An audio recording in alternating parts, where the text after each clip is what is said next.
एक गरीब परिवार में एक सुंदर सी बेटी ने जन्म लिया, लेकिन पिता दुखी हो गया। बेटा पैदा होता तो कम से कम काम में तो हाथ बटाता। उसने बेटी को पाला जरूर, मगर दिल से नहीं। वह पढ़ने जाती थी तो ना ही स्कूल की फीस टाइम से जमा करता और ना ही उसकी ज़रूरतों का ध्यान रखता था। आए दिन शराब पीकर घर में उत्पात मचाता था।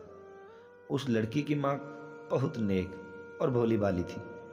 वह अपनी बेटी को गुड़िया की तरह बड़े लाड प्यार से रखती थी। वह पति से छुप छुपा कर बेटी की फीस जमा करती और उसकी ज़रूरतों के लिए खर्चा भी देती थी। अपना पेट काट कर फटे पुराने कपड़े पहनकर गुजारा कर लेती थी, लेकिन अपनी गुड़िया सी बेटी के लिए कभी भी किसी चीज़ की कोई कमी नहीं होने दी। पति अक्सर घर से कई दिनों के लिए गायब हो जाता था। जो भी कमाता सारा शराब पीने में गंवा देता था। समय का चक्र चलता रहा और धीरे धीरे बिटिया समझदार हो गई। 10वीं क्लास में उसका एडमिशन होना था। माँ के पास इतने पैसे नहीं थे कि वह बेटी का एडमिशन स्कूल में करा सके। बेटी डरते हुए पापा से बोली, मैं पढ़ना चाहती हूँ पापा, मेरा हाई स्कूल में एडमिशन करा दीजिए, मम्मी के पास पैसे नहीं हैं। बेटी की बात सुनते ही बाप आग बबूला हो गया और चिल्लाने लगा और बोला, तू कितने भी पढ़ लिख जाए, तुझे तो चूल्हा चौका ही संभालना है। क्या करेगी तू ज़्यादा पढ़ लिख कर। उस दिन उसके घर में आतंक मचाया और सबको मारा पीटा। पिता का ऐसा व्यवहार देखकर बेटी ने मन ही मन सोच लिया कि अब वो आगे की पढ़ाई नहीं करेगी। एक दिन उसकी माँ बाजार गई। वापस आने पर बेटी ने पूछा, माँ कहाँ गई थी। माँ ने उसकी बात को अनसुना करते हुए कहा, बेटी कल मैं तेरा स्कूल में दाखिला करा आऊँगी। बेटी ने कहा, नहीं माँ, मैं अब नहीं पढ़ूंगी। मेरी वजह से तुम्हें कितनी परेशानी उठानी पड़ती है। पापा भी तुमको मारते पीटते हैं। और कहते कहते रोने लगी।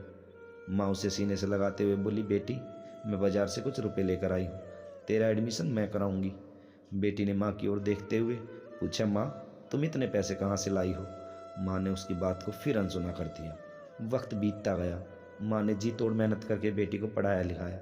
बेटी ने भी माँ की मेहनत को देखते हुए मन लगाकर दिन रात पढ़ाई की और आगे बढ़ती चली गई। इधर बाप शराब पी पी कर बीमार पड़ गया। डॉक्टर के पास ले गए तो डॉक्टर ने कहा, इनको टीबी है। एक दिन बेहोशी की हालत हो गई। ज़्यादा गंभीर होने पर अस्पताल में भर्ती कराना पड़ा। कुछ दिन बाद उसे जब होश आया, डॉक्टरनी का चेहरा देखकर उसके होश उड़ गए। वह डॉक्टरनी कोई और नहीं बल्कि उसकी अपनी बेटी थी। शर्म से पानी पानी बाप कपड़े से अपना चेहरा छुपाने लगा और रोने लगा। हाथ जोड़कर बोला, बेटी मुझे माफ़ करना, मैं तुझे समझ नहीं सका। बाप को रोते हुए देखकर बेटी ने बाप को गले लगा लिया। दोस्तों, गरीबी और अमीरी से कोई फ़र्क नहीं पड़ता। अगर इंसान का इरादा हो तो आसमान भी छू सकता है। लेकिन एक दिन बेटी माँ से बोली, माँ तुमने मुझे आज तक नहीं बताया कि मेरे हाई स्कूल के एडमिशन के लिए इतने पैसे कहाँ से लाई थी। बेटी के बार बार पूछने पर माँ ने जो बात बताई उसे सुनकर बेटी की रूह कांप गई। माँ ने अपने शरीर का खून बेचकर बेटी का एडमिशन कराया था। दोस्तों, कहानी अच्छी लगी हो तो गुजारिश है आपसे, प्लीज़ लाइक शेयर और सब्सक्राइब जरूर कीजिएगा।